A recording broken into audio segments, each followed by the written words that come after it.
माला, आज से ये तुम्हारी माँ है। देखो, भगवान ने तुम्हें फिर से माँ दे दी।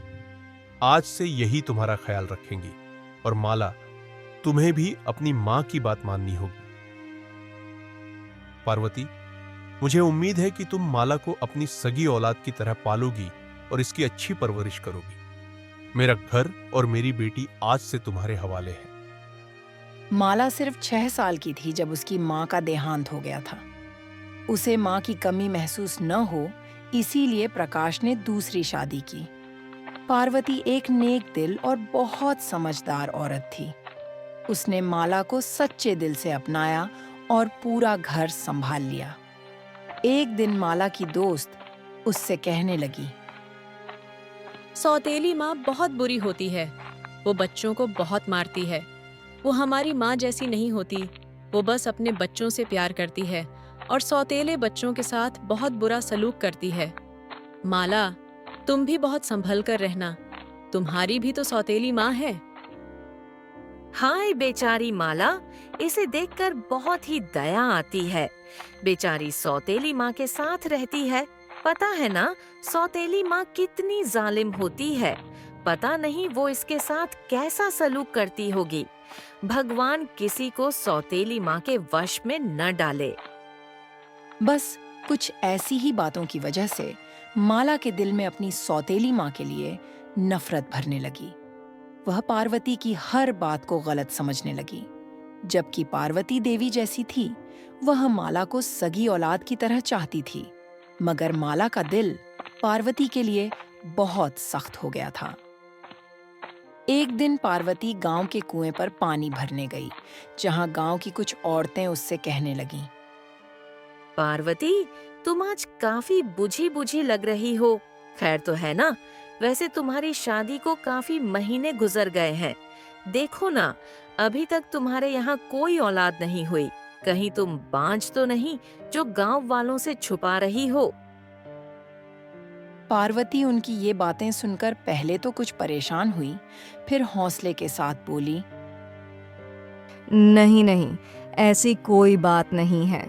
वो दरअसल मैं और प्रकाश दूसरा बच्चा नहीं चाहते। माला को हमारी बहुत ज़्यादा तवज्जो की ज़रूरत है। हम चाहते हैं कि माला को ही सबसे ज़्यादा प्यार मिले। इसीलिए हमने दूसरा बच्चा पैदा न करने का फैसला किया है। यह कहकर पार्वती घर चली जाती है। इतने में शाम हो जाती है। माला को घर पर न पाकर पार्वती बहुत परेशान हो जाती है। वह घर के बाहर जाकर बार बार उसका इंतजार करती रहती है।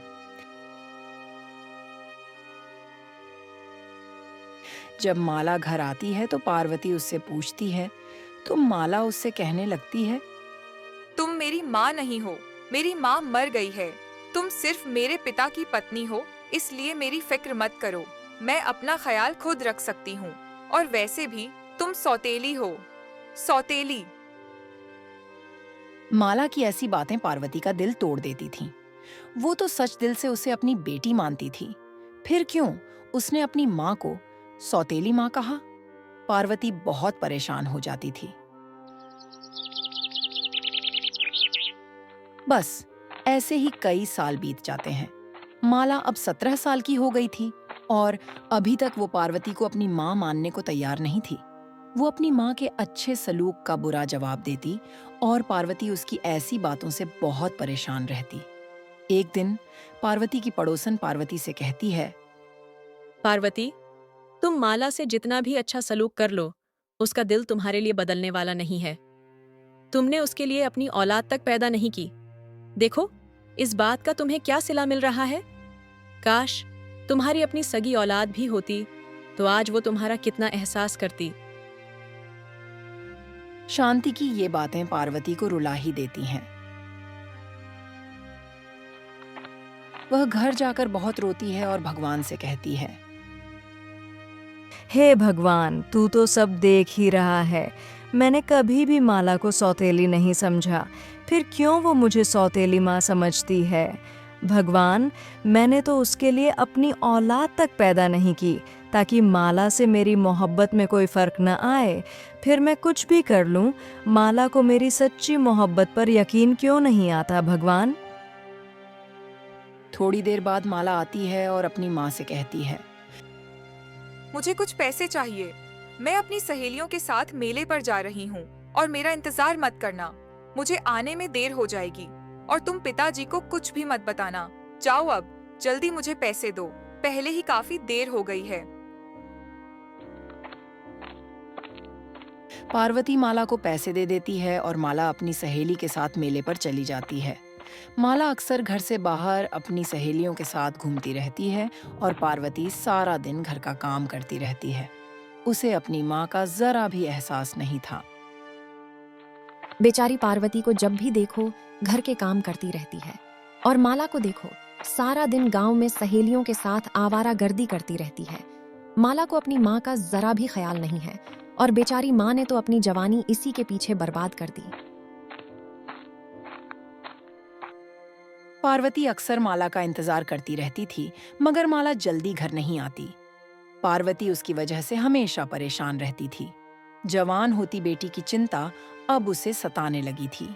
एक रोज पार्वती माला से समझाने लगी, माला बेटा, मुझे गलत मत समझना, लेकिन बेटा अब तुम बड़ी हो गई हो। इस तरह सारा सारा दिन गांव में सहेलियों के साथ घूमना अच्छी बात नहीं है। बेटा, लोग तरह तरह की बातें बनाने लगते हैं। देखो, कल को तुम्हारी शादी भी होनी है, तुम्हें थोड़ा घर का काम भी सीखना चाहिए। पार्वती का माला को समझाना माला को बहुत बुरा लगा और वह आगे से कहने लगी, तुम कौन होती हो मुझे समझाने वाली? तुम्हें कितनी दफा कहा है अपने काम से काम रखो। तुम सिर्फ मेरे पिता की पत्नी हो, मेरी माँ नहीं हो, और मेरी माँ बनने की कोशिश मत करो। आगे से मुझे किसी भी चीज से रोकने की जरूरत नहीं है। इतने में प्रकाश आ जाता है। वह माला की सारी बदतमीजी सुन लेता है और माला से कहता है, माला, तुम अपनी माँ से किस लहजे में बात कर रही थी? क्या यही परवरिश हमने तुम्हारी की है? ये तो शुक्र है कि मैंने खुद तुम्हें अपनी माँ से ऐसे बात करते देख लिया, वरना पार्वती तो कभी भी तुम्हारी शिकायत मुझसे नहीं करती। तुम्हारे दिल में अपनी माँ के लिए इतनी नफरत कहां से आ गई? आगे से अपनी माँ से इस तरह बात मत करना। अब माला को अपने पिता की ये बातें भी चुभने लगती हैं। वह बहुत गुस्सा हो जाती है। गुस्से में वह अपने कमरे में जाकर बैठ जाती है और मन ही मन सोचने लगती है, इस पार्वती ने तो मेरे पिता को भी मेरे खिलाफ भड़काना शुरू कर दिया है, इसीलिए आज वो मुझसे ऐसे कह रहे थे। इससे पहले उन्होंने मुझसे कभी इस तरह बात नहीं की थी। ये मेरे पिता के दिल में मेरे लिए नफरत पैदा कर रही है। ये जरूर इसी सौतेली माँ का किया धरा है। माला बस खुद ही अपनी माँ के लिए बुरा सोच रही थी। अगली सुबह पार्वती की पड़ोसन नंदा उसके पास आई और कहने लगी, पार्वती, मैं अभी नदी के पास से सीधी तुम्हारे पास आई हूँ। मैंने वहां माला को जमींदार के बेटे के साथ छुप छुप कर बातें करते हुए देखा है। वैसे तो मैं उसे अक्सर नदी की तरफ जाते हुए देखती थी, लेकिन आज जब उसे उस लड़के के साथ देखा तो सोचा तुम्हें बता दूं। पार्वती, जमींदार का बेटा बहुत अय्याश है। उसका काम ही लड़कियों की इज्जत से खेलना है। तुम माला को अभी ही रोक लो, वरना बहुत देर हो जाएगी। यह सुनकर तो पार्वती के पैरों तले जमीन ही निकल गई। वह पहले ही माला की वजह से बहुत परेशान थी। उसे कुछ बोला भी नहीं जा रहा था। वह घबराई हुई जल्दी जल्दी नदी की तरफ जाती है। वहां माला को जमींदार के बेटे के साथ देखकर वह बहुत ही परेशान हो जाती है।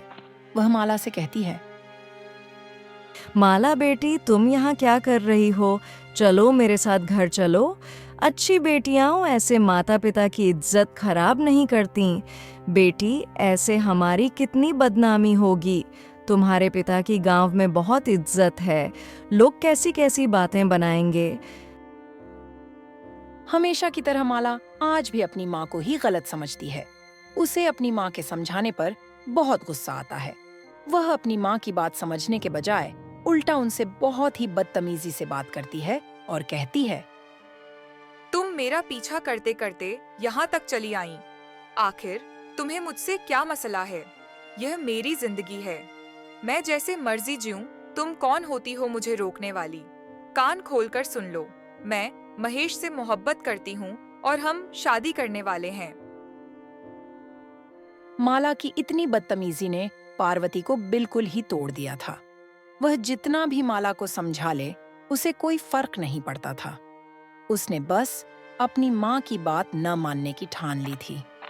पार्वती घर आकर बहुत ज्यादा परेशान थी।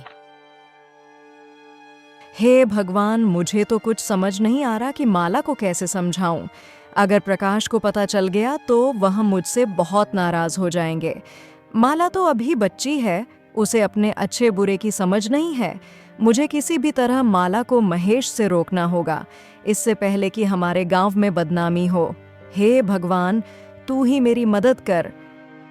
अगली सुबह जैसे ही माला घर से निकलने लगती है, पार्वती फिर उसे बहुत समझाती है, लेकिन माला पर पार्वती की किसी भी बात का कोई असर नहीं होता। वह फिर से चली जाती है। पार्वती को परेशान देखकर उसकी हमसाई नंदा उसे समझाने लगती है। पार्वती, मैं तुम्हारी परेशानी समझ सकती हूँ। मैं जानती हूँ कि तुमने माला को बहुत ज्यादा मोहब्बत दी है, लेकिन उसे तुम्हारी मोहब्बत का जरा भी एहसास नहीं है। तुम्हें माला की सारी बातें प्रकाश को बता देनी चाहिए। ऐसा न हो कि कल को तुम्हें कोई नुकसान उठाना पड़े। नहीं नंदा, मैं प्रकाश को कुछ नहीं बता सकती। ऐसा करने से वह माला पर बहुत गुस्सा हो जाएंगे और फिर माला मुझे ही गलत समझेगी। बाप बेटी के बीच नाराजगी हो जाएगी। मुझे किसी भी तरह माला को रोकना होगा और उसे महेश से बचाना होगा। शाम को प्रकाश देर से घर आता है, लेकिन माला को घर पर न पाकर वह पार्वती से उसके बारे में पूछता है। प्रकाश, माला अभी थोड़ी देर पहले ही घर से गई थी। वह अपनी सहेली की शादी पर गई है। वह थोड़ी देर में वापस आएगी। आप आराम से मुंह और हाथ धो लें, फिर मैं खाना लगा देती हूँ। पार्वती प्रकाश को माला की सच्चाई नहीं बताना चाहती, इसलिए वह किसी बहाने से उससे सारी बात छुपा लेती है। सुबह फिर माला घर से निकलती है और पार्वती उसका पीछा करती है। माला तेज तेज चलते हुए आज फिर चोरी छुपे महेश से मिलने उसी नदी किनारे जाती है। महेश वहां पहले से ही मौजूद था। वह माला से कहने लगता है, माला, मैंने तुम्हारे लिए एक कीमती तोहफा लिया है, मगर मैंने उसे तुम्हारे लिए यहीं पास ही छुपा दिया है। तुम्हें उसे ढूंढना होगा। अगर तुम मुझसे सच्ची मोहब्बत करती हो तो वह तुम्हें आसानी से मिल जाएगा। चलो आओ मेरे साथ, मैं तुम्हें वहां लेकर चलता हूं। वह माला को बातों में लाकर जंगल के रास्ते एक सुनसान झोपड़ी में ले जाता है। माला वहां पहुंचकर बहुत ज्यादा परेशान हो जाती है और उसे बहुत डर लगने लगता है। आज महेश की नीयत ठीक नहीं थी। उसके इरादे कुछ और ही बताने लगे। जैसे ही वह माला के करीब जाने की कोशिश करता है, पार्वती उसी वक्त वहां आ जाती है। महेश पार्वती को देखते ही घबरा जाता है और वहां से भाग जाता है। माला बुरी तरह रोने लगती है। अब वह बहुत ही सहम गई थी। उसके पैरों तले जमीन ही निकल गई थी। उसका पूरा शरीर कांप रहा था। पार्वती उसकी हालत देखकर उसे तुरंत थाम लेती है। माला को आज पार्वती की मोहब्बत और उसकी सच्चाई का एहसास हो गया था। वह अपनी माँ से कहती है, मुझे माफ कर दो माँ। मैंने तुम्हें सारी जिंदगी बहुत गलत समझा। सारी जिंदगी तुमने नफरत भरी। आज अगर तुम सही वक्त पर नहीं आती तो नहीं पता मेरे साथ क्या बुरा हो जाता। माँ, तुमने मेरी इज्जत बचा ली। माँ, मुझे बिल्कुल भी पता नहीं था कि महेश मेरे साथ ऐसा करेगा। मैं तो उस पर बहुत एतबार करती थी। माँ, मुझे माफ कर दो। मैंने तुम्हारा बहुत दिल दुखाया है। माँ, भगवान के लिए मुझे माफ कर दो। तुम सौतेली माँ नहीं बल्कि देवी माँ हो। माला को अब सच में अपने किए पर बहुत पछतावा था। पार्वती उसे माफ कर देती है। आज पार्वती को अपनी बरसों की मोहब्बत का जवाब मिल गया था। उसे अपनी कुर्बानी का सिला मिल गया। पार्वती सच में सौतेली माँ के रूप में देवी माँ साबित हुई। हम ये कहानी बहुत मेहनत से बनाते हैं। अगर आपको हमारी कहानी अच्छी लगी है तो कृपया चैनल को जरूर सब्सक्राइब करें। साथ ही हमें कमेंट्स में जरूर बताएं और स्टोरी को लाइक और शेयर भी करें। शुक्रिया।